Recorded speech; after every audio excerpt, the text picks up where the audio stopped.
Thanks, everybody. Welcome to Build. I'm your host, Ricky Camilleri. You loved our next guest in movies like Goodfellas, Something Wild, Killing Them Softly, Observe and Report, and now you can see Ray Liotta in the new Noah Baumbach film Marriage Story, where he plays a down and dirty divorce attorney. Let's take a look. What I love about Nicole, she is a mother who plays, really plays. What I love about Charlie, he loves being a dad. He loves all the things you're supposed to hate, like waking up at night. She knows when to push me and when to leave me alone. He never lets other people keep him from what he wants to do. Dad, you're too far. I know. It's not easy for her to close a cabinet. He's incredibly neat. She's brave. He's brilliant. He's very competitive. So I'll tell Charlie what's happening, and Cassie, you then hand him the envelope. I just get nervous. Can you unserve? What do you mean, like take it back? Charlie and I are getting a divorce, Mom. You can't be friends with him anymore. Gee, Mom. Charlie Bird. Mom. Mom. Mom. What? You know, most people in my business, you're just transactions to them. I like to think of you as people. Oh, okay, good. You remind me of myself on my second marriage. Baby, I'm amazed the way you love me all the time. Part of what we're gonna do together is tell your story. Did you dye your hair again? No, this is me. You don't like it? Is it shorter? I prefer it longer, but... How are you doing? I realized I didn't ever really come alive for myself. I was just feeding his aliveness. I'll never get to really be his parent again. He needs to know that I fought for him.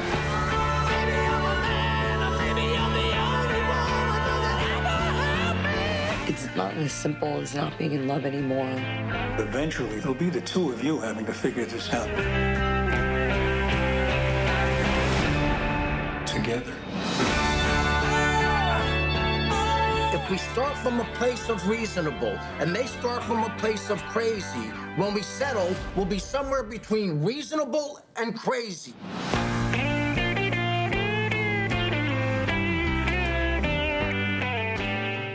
Everybody put your hands together. The great Ray Liotta is here. That's nice. You get the tag on the trailer. Yeah, but someone said they saw another one. There was only 30 seconds, so I didn't get in there. Where's the Netflix chick? You got to talk to them about that. Ray, you're wonderful in this movie. You breathe a humanity into a character that I think in some respects would come off without any humanity. Just a straight up capitalist divorce attorney who's looking to, win at all costs. What did you think when Noah brought this to you? Well, the script is just really, really good. And Noah's the kind of director where you have to say it word for word. So anything that you're saying is what he wrote. So he gets the credit for that. So the script is fairly tight. There's really no working with it when you get in there. No, not at all. Wow. Do you prefer He doesn't that? encourage improving or adding anything. I mean, you do sometimes and hope that he takes it, but most of the time not. But it makes good sense because his script is just so good. This one, all his, really. Yeah, they're all incredibly tight scripts, and the beats are very well managed, and I can't imagine anybody needing to work with him too much on the storytelling aspect of it. Nope. Do you prefer getting in there and having a script set in stone like that, or do you prefer getting in there and messing around a little bit and figuring things out? Yeah, I like messing around a little bit. Really? Yeah, I mean, you have to be disciplined about it because some people, when they improv, they just add bad words to it. But there's a few places where... Yeah, I mean, a lot of the movies, like in Goodfellas, the You Think I'm Funny thing was a whole improv that Joe was telling a story about something that happened to him that was very similar to what we eventually did. So we improv'd it, and then they wrote it in stone, but originally it was an improv, and then we still, as it went on, what you see on screen, the very end of it was improv'd a little. I always find that filmmakers sometimes think that they can improvise an argument or a fight scene, and oftentimes you watch movies where a couple or somebody is arguing and they're saying things like, "I don't know, man," or "Get out of my..." things that aren't dramatic. Yeah. And like you actually can't. Those are the moments that you actually can't improvise at all because they have to be very on point and dramatic. Or you can start from improvisation, but work towards something that is very calculated in a way. Yeah, yeah. A lot of directors, they'll let you do it, or they want you to do it the first few times until they know that they got it exactly what the script says, and then they say, "All right, here's one for you. Just do whatever you want." Well, because a fight scene or a big argument for an actor, you don't.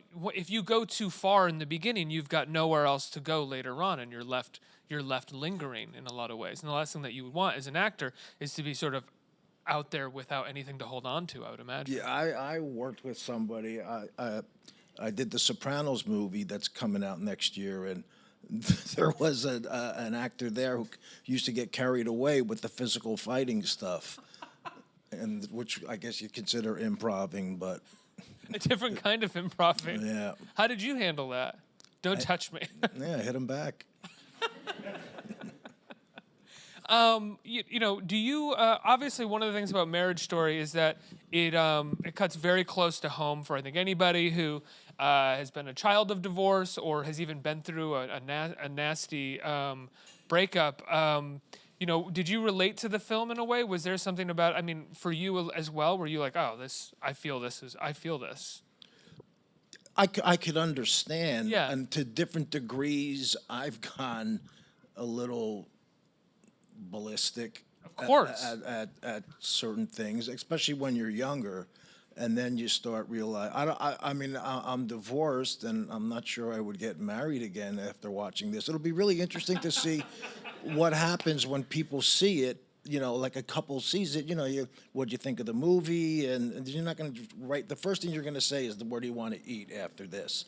But you could disguise questions about how did you feel when they did this or they did that, and you could couple? find some. Yeah. You mean like a couple sitting at dinner and being like, so when he told her that he wished she would die, what did you think when Have that you ever happened? said that? Do you ever think that, honey? And it's like, no, our fights haven't gotten to that place yet. But don't worry, one day. And it's worse is when you have a kid. Yeah. It's horrible. Yeah. Horrible. Playing this attorney, you are juxtaposed with Alan Alda, who's a sort of different kind of divorce attorney and looks at his clients as if they're people. But at the same time, I don't think your lawyer doesn't look at them as people either. He just has a different method about it. Yeah, I mean, I go for the jugular and bring up things that I got out of Adam's character, and then used it in court about that she did move. She's an actress in it, and she's done some movies where she takes off her top or gets a little loopy sometimes from drinking, and then you bring that up, and you think that's the last thing you want to do. But when it's just horrible how you could be holding hands and so in love with somebody when you first meet them for that for months, hopefully years, and then something happens and it just turns unbelievably ugly. Yeah. It's horrible. It's like everything that you want to avoid, and why you're saying you don't want to get married again. You shouldn't get married again. Well, I guess the key thing is a prenup. That's how it doesn't get ugly. Well, Hammer out the details take about a our little- divorce. Sure, this before- is what it is, and that's all there is to it. That's actually, I actually think a prenup is a good idea because you can get all of the ugliness out of the way and onto the happiness. Really? For as long as you can. Tell that to your fiance. Right, yeah. Prenup, honey. She would just go, you don't have any money. What am I going to get from you? What are you talking about, Ricky? Tell me about the Sopranos prequel that you're involved in. David Chase wrote the script. Alan Taylor is directing it, right? What was that set like? I know that it's Gandolfini's son who plays a young Gandolfini. What's your role in it? I play the main guy's father. What it was is they wanted to set up what happened in the 60s and 70s that led to the Sopranos that everybody watched on HBO. So I would have been Christopher's grandfather. Well, I won't give anything away, but so they basically it's that just how things got started. But it's also a movie until itself. If you don't have to have watched The Sopranos in order to watch it and to like it, So hopefully. watch The Sopranos if you haven't. It's an incredible show, episode by episode. It's the best. Looking over your IMDb, there's you've been in so many movies over the course of your career, right? What is it? Over 70 movies you've been a part of? I don't know. Do you have favorites? And how much of those are aligned with the movie being great versus just your experience being a fun experience? Well, I really like playing make-believe for a living, so sometimes not every script is going to be like this or Goodfellas or so it's really interesting and a challenge to make it work. And I truly believe that once you're gone, the movies are going to be out there for people to see for years to come. So I approach everything the same in terms of doing homework and what I'm supposed to do and then committing to it. What does your homework consist of? I mean, if you don't mind giving away a couple of your tricks. No, it's actually all from the teacher that I've studied with, Harry Mastergeorge, in L.A.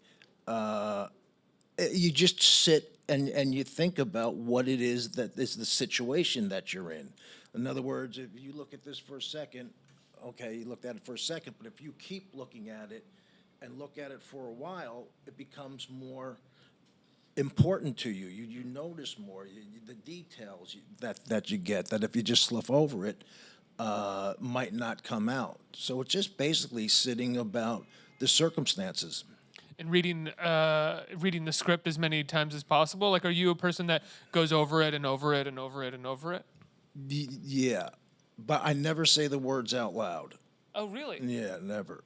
Why? I don't know. It's what Harry said. and I don't. How long have you been with Harry? Or was it in the past that Went you to were with? college, never wanted to do this, ended up, for various reasons, becoming an actor. I stayed for the 4 years. I moved out here, and within 6 months, I was on a soap opera, which I really didn't want to do, but my dad talked me into it. Paid the and bills. It made sense. It pays the bills, and you work in front of a camera. Everything that I was doing was on stage. There's a learning to memorize very quickly, I would imagine, too, right? Yeah, but there's so many different ones, pass the coffee, I love you, yeah. It's not as demanding as it could be. But I was on the first hour and a half soap, and it was in the middle of my storyline was really heavy. So I was doing like 40 pages, 50 pages a night. But again, it's, pass the sugar. That's the extent of your lines. No, actually, it was good. They wrote me some really good stuff. And after that, your big break came with Something Wild, which, as I said to you in the green room, it's maybe my favorite movie, at least top 3. It's one of the most fun movies ever made and incredibly well made. And you are basically the person who comes into the movie and completely rips the rug out from all of the fun of the first 2 acts of the film. What was it like to get that role and have that kind of weight on your shoulders? The movie really hinges, in some ways, on your performance. That was my first movie, and I hadn't. So what you were saying, after I did the soap at 25, I moved out to L.A. And Melanie Griffith, who actually helped me get Something Wild, and I went to college with her then husband Stephen Bauer. They introduced me to Harry, and I would do him for 5 years. And then I got my first movie, Something Wild, and then I would go back to class. Then Dominic Eugene back to class, Field of Dreams back to class. I mean, I stayed with him for 12 years, 7 years, even after I worked with him. Just because it's, they say that your imagination is like a muscle. The more you exercise it, the stronger it gets. So what was your question about Something Wild?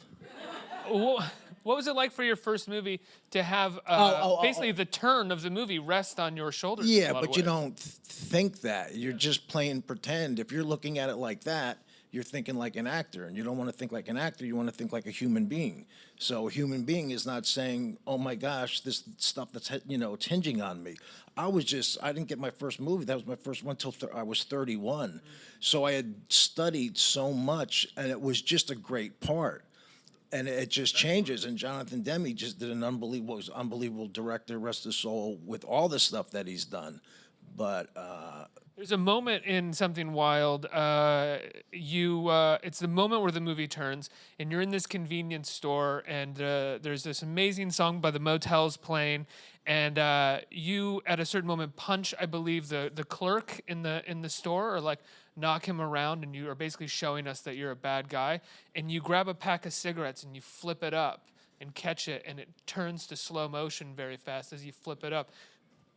Was that in the script? Do you remember where that came from? Do you remember doing that? and that's what started me smoking. Really? Yeah, yep. At 31, I don't think it's funny. Sorry. Yeah, it was the flicks up like you said, in slow motion, and at that time I wanted to keep doing this, so I was gonna. Earlier on in my career, I was kind of methody. So, being the fact that I was smoking in the movie, I started it, but then quit. Oh, really? Thank God. Yeah, you quit fairly recently, within the last 10 years or so, right? Yeah.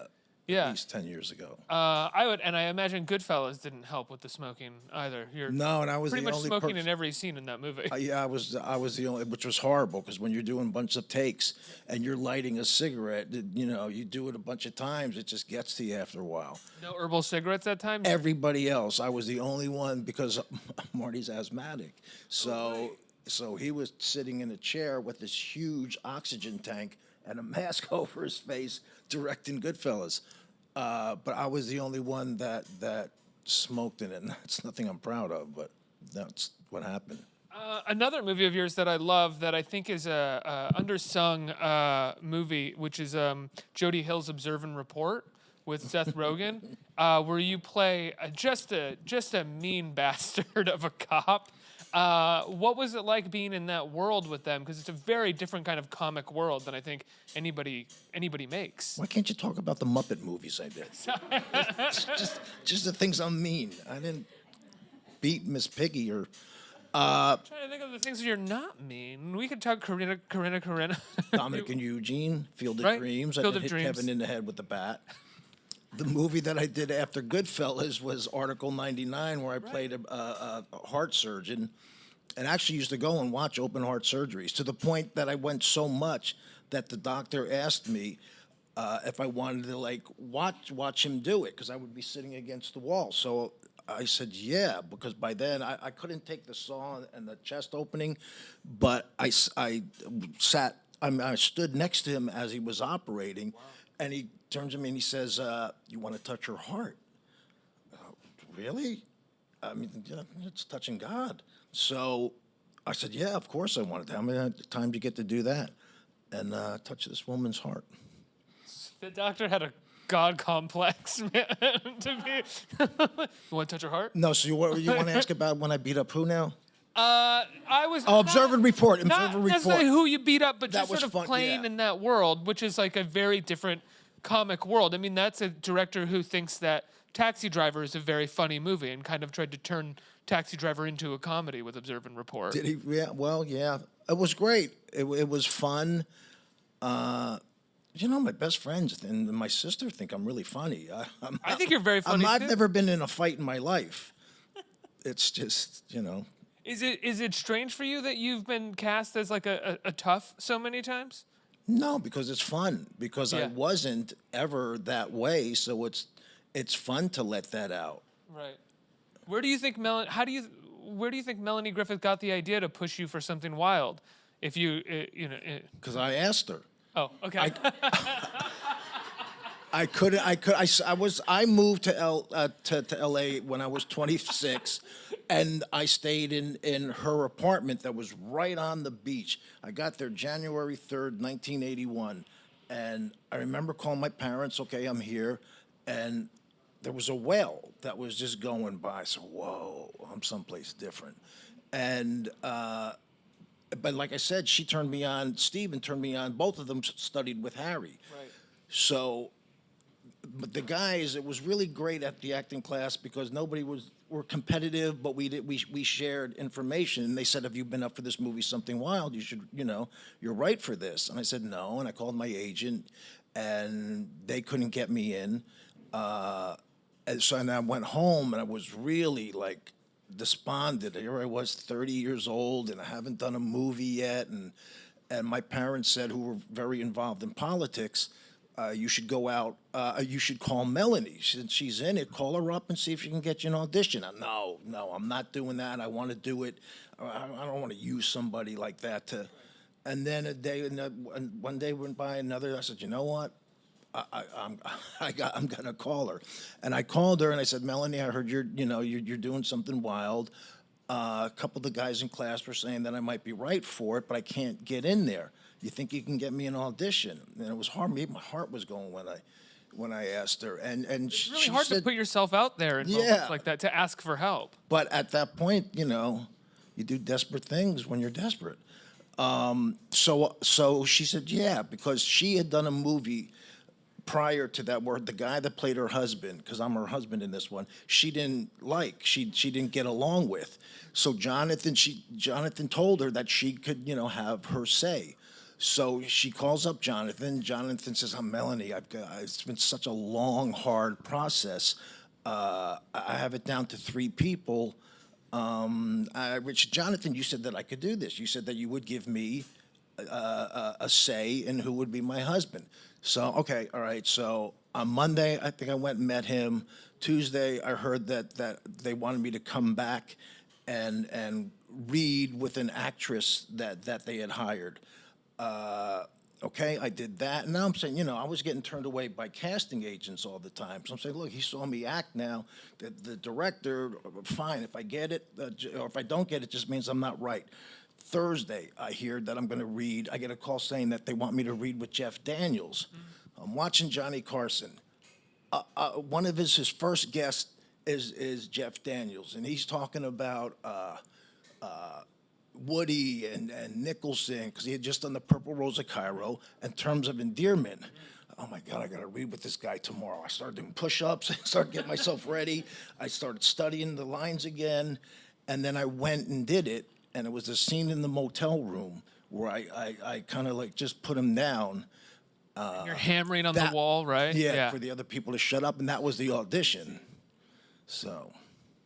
Did that movie change your life, or was it Goodfellas? Because you also had a thing with Goodfellas in terms of how you got that, where you had to be very pushy and you had to sort of get in front of Marty. I mean, pushy in a good way, but you had to sort of prove to Scorsese, like in person, that you were different than what he thought after seeing something wild. Yeah. Well, you already know the story. Why should I say it again? But did you feel like Something Wild was your breakthrough, or was Goodfellas more? No, definitely Something Wild. Yeah. But nowadays, it's just so different. I thought I did Something Wild, and then I waited because I didn't want to get typecast, which doesn't seem obviously that it worked. And I waited for like a year before I did the next movie, Dominic and Eugene, where I played a medical student who I have a fraternal twin, and he's brain damaged. It was Tom Hulse, who was excellent in it, just excellent. So I waited a year instead of I could have done a couple bad guy stuff before, but I wanted to wait. What was the question again? I mean, it was just about the way that you got Goodfellas, the way that you put yourself out there. That one, yeah. Because it reminds me of with Melanie, like feeling uncomfortable with having to ask for this and making yourself do it and it going really well. Yeah, but by that time I knew how to do it. Yeah. I got my pushy moment over. I wasn't pushy. I just put myself in front of him because I think from what I heard, I was the first person that he saw, and then all of a sudden, Last Temptation of Christ came along, and they were at the Venice Film Festival. I was at the Venice Film Festival with Dominic and Eugene, and I saw him, and I hadn't talked to him for months. And he was surrounded by people because of the movie and what it's about. There you had bodyguards and I took my dad to it, and we were up on the second level, and I saw this group of people crossing. I said, oh my God, that's Marty. Dad, I'll be right back. I went down, and I just wanted to say, just not get pushy, but just remember me. I auditioned for this, and the first thing he said, I had sent him a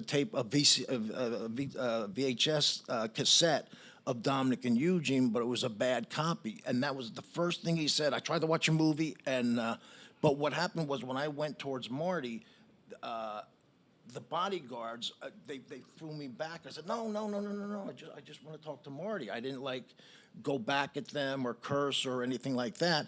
And that's pretty much what Henry Hill was like. He was just he wasn't a tough guy.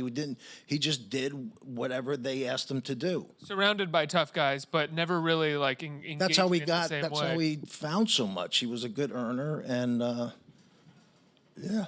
Do you find, because I talk to a lot of people who say that no matter what level of, no matter what level you're at in your career as an actor, you sort of always still have to do that to get parts that you really want. Have to sort of put yourself out there, have to ask, and have to, in some ways, sometimes still be, pushy is the wrong word for what we're talking about, but you have to really put yourself out there. Yeah, or your agent does. I mean, sometimes if you see somebody that of something that you want, I would go up to if it had to happen. But yeah, there's things that I remember hearing a story about these two actors who wanted this movie. It turned out that it was Mel Gibson and Michael Douglas. One of them got it, the other one didn't. It never stops. Do you find that you still, like, you hear about a movie or something that's going on and you make a couple phone calls and are like, hey, I'd really love to talk to you about this part. Do you still do that, or are you kind of, Well, that's how I got The Sopranos. Right. I don't think they weren't thinking of me, or if they were, they certainly didn't let me know at that time. And I told my agent, I said, I just let me sit in front of them. Just put me in front of them. And David Chase and Alan said, okay, all right, we'll have lunch with them. So I flew myself out here and talked and said that I really want to be a part of what you're doing. And they said yes during that meal. Wow. So it was worth it. They could have easily said, because they said, fine, he could come out, but it doesn't mean he's getting a part. So right, or they could have said, okay, well, do you mind putting yourself on tape or something like that? They could have asked you to do that rather than just give it to you. Which I would have. I mean, if I have to audition for it, I tell them that I would. If I really want something, of course I would. I mean, some actors, no, look at my movies. Sometimes they feel more comfortable when you audition, or not so much on tape, although my daughter wants to act, and what they do now is you have to send a self-tape. So they tell you to do a self-tape, which it just seems like so much work. It's so much easier going into the room, but that's just the way it is now. It's changed. Are you a big Sopranos fan? Is that what made you want to be a part of the movie? So my daughter, no, I watched the season. I didn't really. Really? You didn't never watch the show?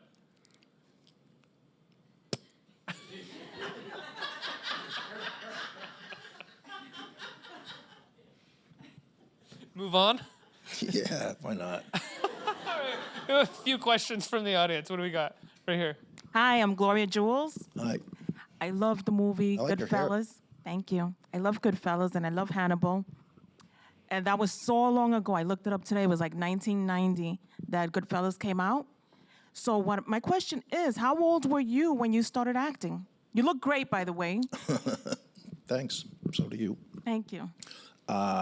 How old was I? Yeah, how old were you? Real quick, I didn't want to go to college. I had no idea what I wanted to be. And my dad said, go to wherever you can get in and take whatever you want. I walked out of my SATs. I did well in school, well, average, but I had no idea what I wanted to do. Well, I got into the University of Miami because at that time you just needed a pulse to get in there. So I was just going to take liberal arts because I had no idea what it was that I wanted to do. I get up to the front, and there they are, and they say you have to take math, history, and that. I said, forget that. I wasn't forget that, but the right letter. And I said, there's just no way.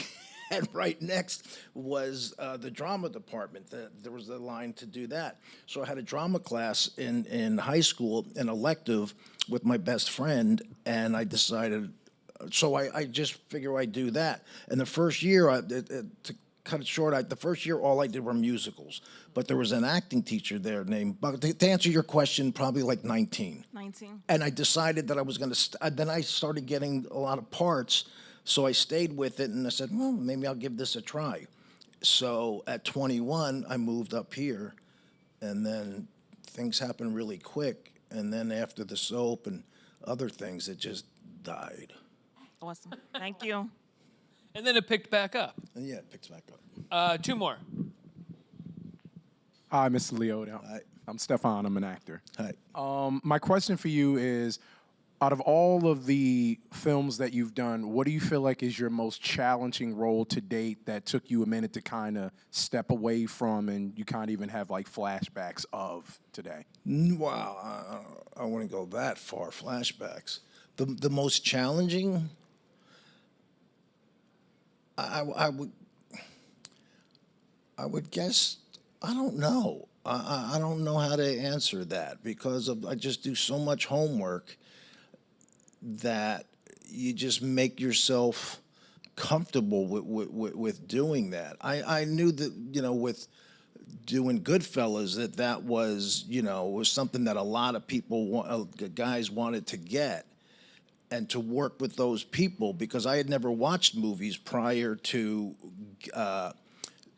in college, which I was in the 70s, and so I would watch all those movies because the only movies that I went to were with my parents on Sunday when there used to be an intermission between, Bridge on the River Kwai or Mary Poppins, Sound of Music. So watching, and I said, that's the kind of actor that I want to be, like Scorsese, like De Niro and Pacino, Gene Hackman, Robert Duvall, all people that I had the fortune to work with. But so knowing that I was going against them was a challenge. But my mother was sick at the time, and that was so much more important. And I said, my gosh, my mother's sick. I'm going to play make-believe with 3 other people. They're actors. Because what you do is what's a good thing is when you're doing rehearsal or you see them, they drop their lines. Robert Duvall just goes off at times. And, so I would watch them work, and you see that they're human beings who are actors who just happen to be at a certain level after a certain amount of years. So watching that really made me, it's not like a play where if you mess up, all right, let's do another take. So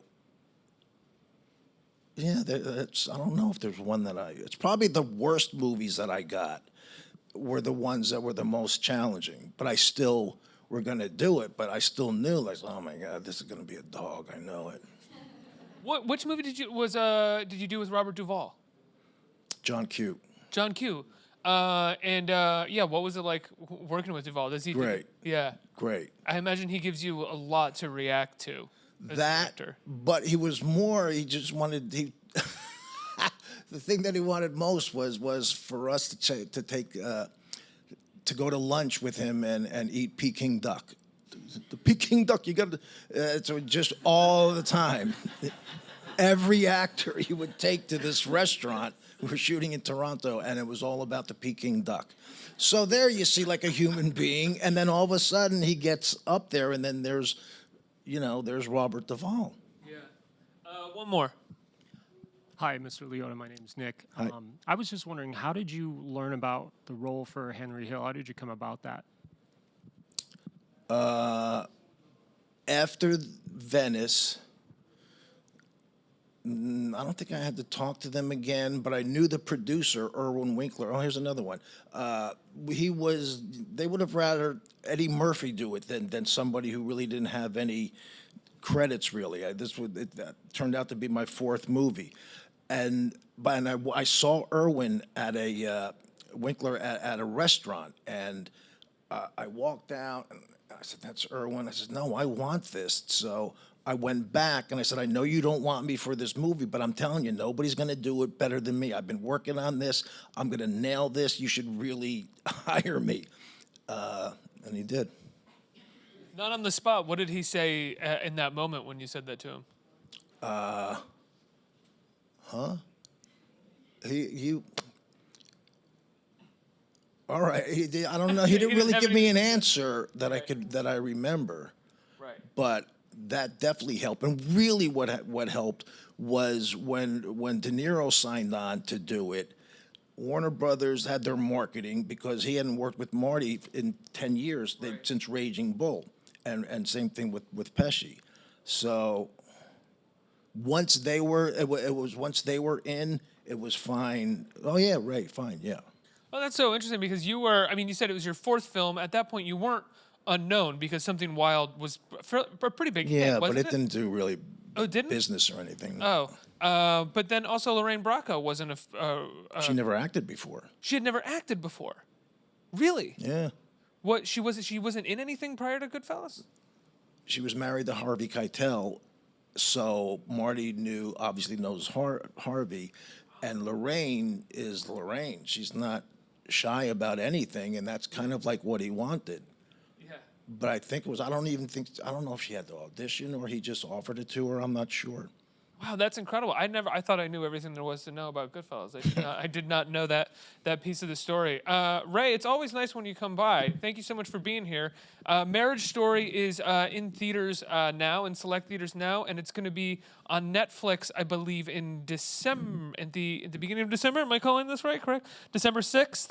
On December 6th. That was me looking at a publicist. And I'm very much looking forward to the Sopranos prequel. I can't wait to see that. Ray Liotta, everybody, let's hear it.